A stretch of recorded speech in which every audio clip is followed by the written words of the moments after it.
রাজধানীর মিরপুরে আলোচিত শিশু রামিসা ইস্যুতে দেশজুড়ে তোলপাড়। এরই মধ্যে প্রস্তুত করা হয়েছে চার্জশিট। আজ আদালতে চার্জশিট দেওয়া হবে বলে জানিয়েছেন স্বরাষ্ট্রমন্ত্রী সালাহউদ্দিন আহমদ। তিনি জানান, ঈদের ছুটির মধ্যে বিশেষ কোর্ট বসিয়ে ৫ থেকে ৭ দিনের মধ্যে বিচার করা হবে। রোববার সচিবালয়ে বিএসআরএফ সংলাপে তিনি একথা বলেন। স্বরাষ্ট্রমন্ত্রী বলেন, আসামি আদালতে স্বীকারোক্তিমূলক জবানবন্দি দিয়েছে সাথে সাথে একদিনের মধ্যে।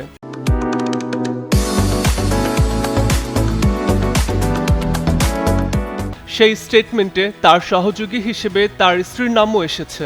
এছাড়া তাকেও গ্রেফতার করা হয়েছে। তিনি জানান, সামাজিক মূল্যবোধ অপসংস্কৃতির কারণে ধর্ষণের ঘটনা ঘটছে। গত ৩ মাসে কোনো ধর্ষণের ঘটনায় আসামিরা ছাড় পায়নি। এছাড়া জুয়া, অনলাইন জুয়া এবং অফলাইন জুয়া কঠোরভাবে নিয়ন্ত্রণে নতুন একটি আইন করছে সরকার। আগামী ক্যাবিনেটে তোলা হবে এই আইন। এ সময় তিনি শেখ হাসিনাকে বন্দি বিনিময় চুক্তির আওতায় আইনি প্রক্রিয়ায় আনা হবে বলেও জানান।